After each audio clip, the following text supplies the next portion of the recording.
Republicans who will not be voting for Trump this time around. What was the breaking point for you? In 2016, when he demonstrated beyond the shadow of a doubt that he completely lacked any moral fabric by attempting to disparage McCain's military record because he was captured stripping wildlife and environmental protections. Goodbye. Investment growth. We had a good run.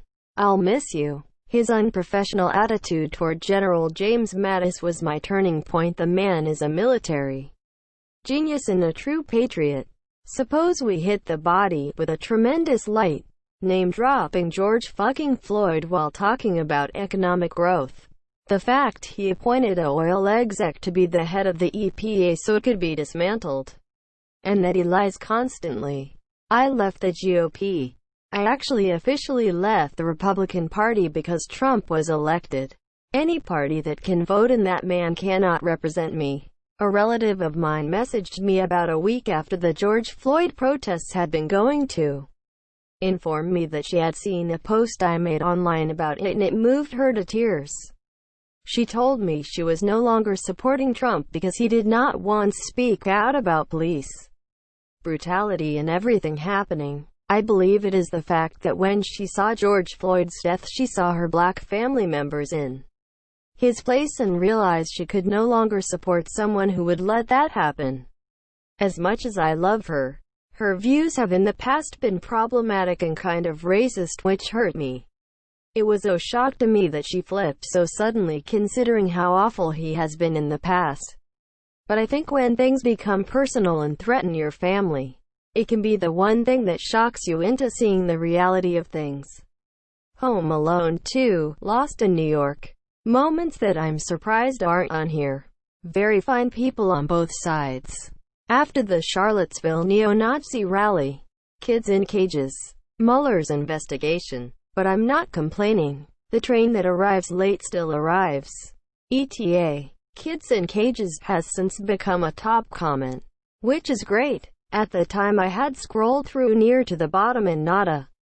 Well, I just changed my affiliation 2 weeks ago, but had been a Republican since I first registered 25 years ago, when he had so many people removed from their jobs in his team because they came out and said something he didn't agree with.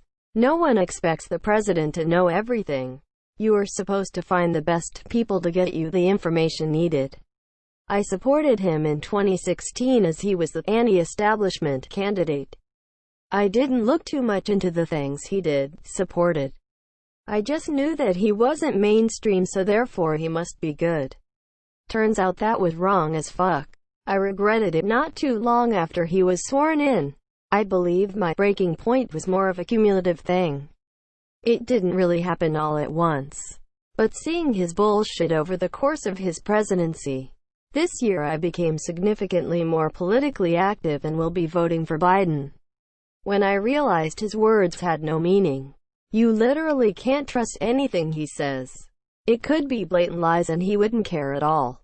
It's dangerous. I was on the executive board of my college's Republican Party organization. It's been a long couple of years. My family and some friends, though, will still try to justify what he says. He's just trolling the liberals. He's getting back at the fake news. Edit. I commented this further down. I added it up here for more context on my post. The last presidential election was the first time I could vote. I've grown up in a red state. My family watches Fox News. I went to a really conservative church. It took a couple years of college to snap me out of it. I'm pretty moderate now. It's a microcosm of thinking and hate where you have to keep making excuses and justifying his actions to continue to be sane. That's where the alternative news networks come into play. They make people think they're the victims, that the liberals and George Soros are trying to take our guns in, disrespect our flag, all protesters are rioters, etc. I was raised in an ultra-conservative family.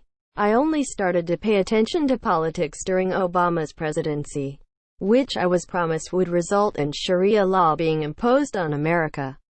I saw Fox My parents and those around me rail against Obama every day, listing off the various ways he would destroy the country. I cast a vote for Trump, knowing that in a blue state it didn't really matter.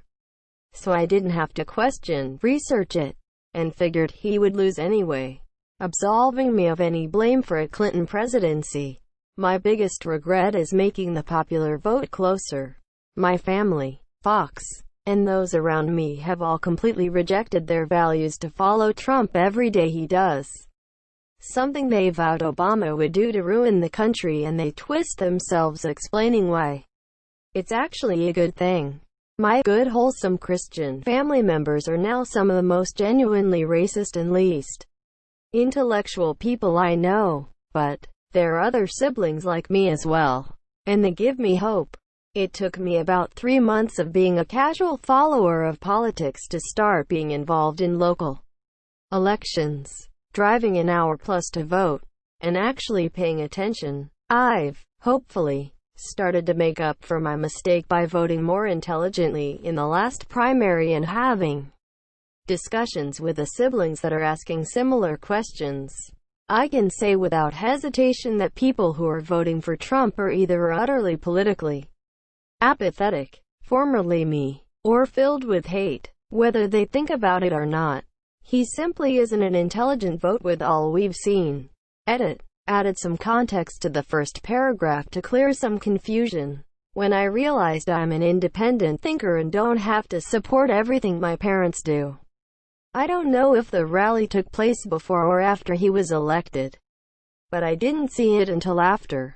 It was the one where he talked about how he hates windmills, and I believe he said he knows more about wind than anybody.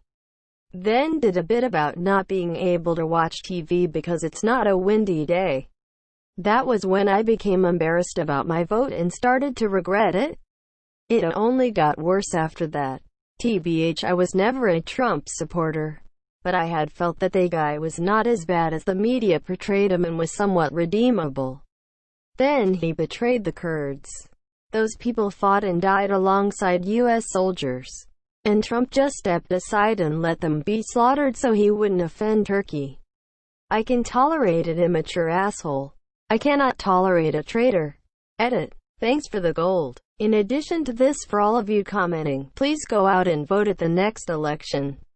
There are too many things to list. Everything he has accomplished in his presidency comes with a huge asterisk next to it. He repealed Obamacare, but in reality he just replaced it with his own shittier version. His tax reform just leads to more deficit spending.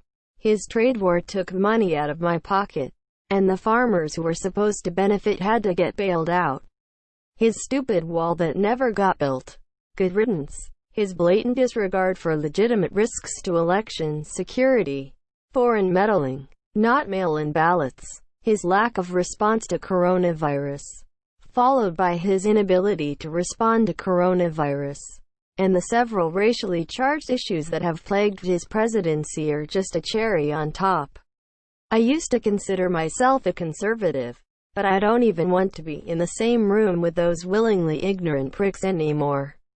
I can't go on the internet without becoming irrationally angry at the stupidity that I hear from his mindless drones. At this point, I consider myself aggressively moderate. Don't try to pull me to either side of the aisle.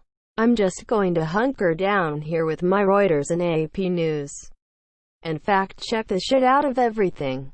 Come at me. I have independent and reputable sources. I'm ripped. I used to think I was a Republican. This administration made me realize I was not educated on politics at all. If I had to pick one thing that was truly eye-opening for me, it was the worsening of the kids in cages thing. Edit. It was something I didn't know about until this presidency, and I can't stand the thought of it continuing to happen.